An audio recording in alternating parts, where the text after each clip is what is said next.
AP top 25, right, goes as shown, and this is as of yesterday, right? This is not going to change until next week, but this is our top 25, and as you can see, I'm a Gators fan. We're coming in there in the at 19. We got some work to do, but the reason why I'm showing you this, the reason why I'm bringing this to your attention, the reason why I want to talk about it is, again, we're heading in towards tournament season. So within those top five, right, within those top five teams, Arizona, UConn, Michigan, Duke, Nebraska, let's talk about if we're going to be able to trust these schools, why or why not heading down the stretch. Because tournament season is crazy. Tournament season is unpredictable, and tournament season really brings out stars, right? ESPN put out their top 50 players right now, right? Their top 50 players in college basketball, right? The landscape of college basketball. Did you know within those top 50 players in college basketball, 14 of them are freshmen. 14 of them are freshmen. 18, 19-year-olds, kids came and, go to the local club, bar, whatever it is, right? They're drinking Powerade and Gatorade, right? It just shows the youth of the sport. It shows the youth of college basketball. It shows why it's so exciting. It's a shame these guys are one and done, because even when they go to the NBA, like, that excitement doesn't carry, right? Which is unfortunate, and which is why I personally am a fan, or more of a fan, of college sports than professional. But that's a topic for another day. Let's dive into it. We've already talked about Michigan a little bit, right? So, but to answer the question, right, can you trust them going into March Madness? When it comes to Michigan, I'm going to say yes. I could trust them, right? This is a team that had just won a tough game versus Nebraska. This is a team that is 10th in assists per game, which means you get a lot of ball movement, but they're also 6th in rebounds per game, which means they crash the boards.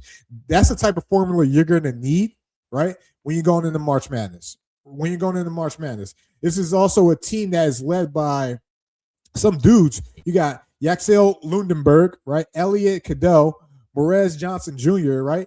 These guys are the type of guys that are going to carry Michigan towards that next step, right? So do I trust Michigan? Yes. However, I do think Michigan State, number 7, is a big threat to Michigan, which we'll find out Friday. But Michigan, are they ready? Do I trust them? I trust them. They get my vote, right? Next school I want to dive into, this team that they really just played, Nebraska. Do you trust Nebraska? I don't know if I trust Nebraska, right? Again, I know they're off to their best start in school history, 20-0 for the first time in God knows how long, right? Big Red is, live in action, right? This is a team that, when you get to those tournament type of games, experience starts to kick in. Experience takes precedence, right? You look at last year's Florida team, right? Last year's Florida team was carried by experience, right? Playing in those tight games, right? Not getting tight, right? Knowing when to make a play. Walter Clayton Jr. was a dog, right? You need a point guard, all right, when you get to March Madness, right? So my only concern for Nebraska, and the reason why I can't trust them right now, is they're in unfamiliar territory. And what did I say? How soon can they adapt and get comfortable with being in unfamiliar territory heading towards March? There's still a lot of games to be played. All right, there's still a lot of games to be played, right? If they get more close games, so they start winning those, maybe they change my mind. But we'll see. All right, next team. Who do you trust? Arizona. Listen, I know they're the number 1 team in the country, right? I know Bronny James is on that team. I also know they got a couple other studs on that team, right? We got Braden Burries and Jaden Bradley, right? Two dogs on the team. But the one thing that scares me about Arizona is history.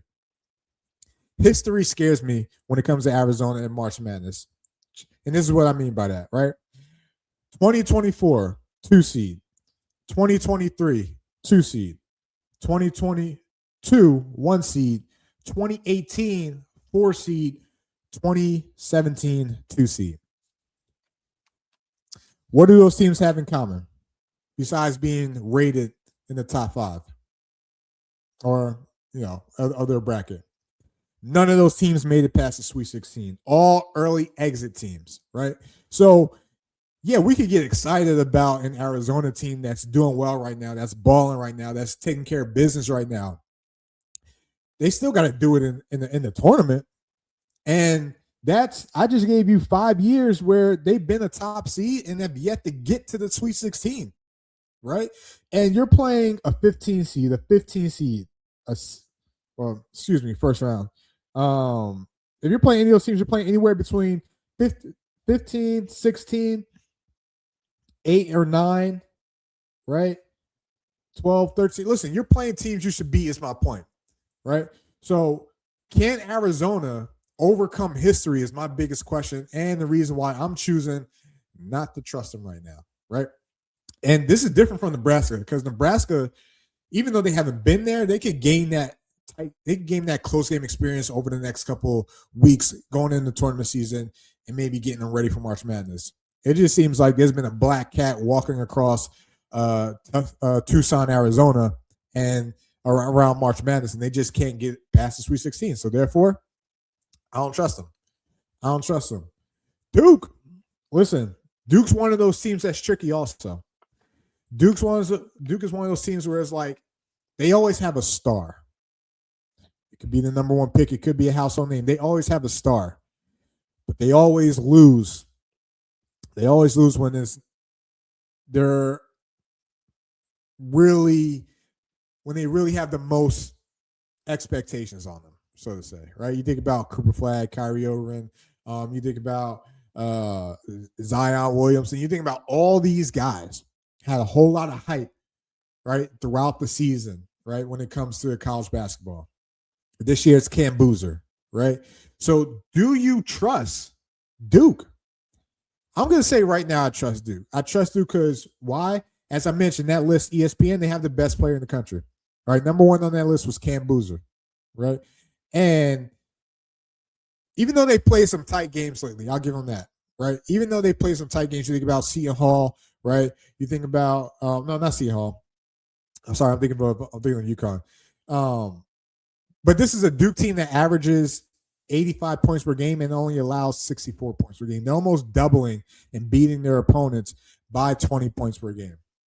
I think this is a team that focus. It's not really a lot of distractions around them, right? And I'm gonna ride with we're trusting Duke. I'm gonna ride with trusting Duke, but still a scary team to trust when you get to the tournament. So we'll see how all that comes together, right? And I believe the last school we have, right, UConn, right? Do you trust UConn, right? Yes, I trust UConn. Now, even though UConn has had some tight games as of late, right? This is a team that's probably the strongest team, right, in the top 25 right now. Stronger than Arizona, in my opinion. Stronger than Michigan, right? Stronger than Duke, right? Yes, I trust UConn. Again, Seton Hall, Providence, close games.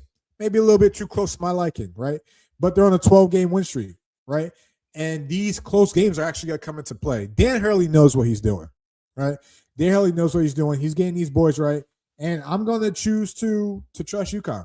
All right, trust UConn when we're heading towards down the stretch in regards to March Madness, all right?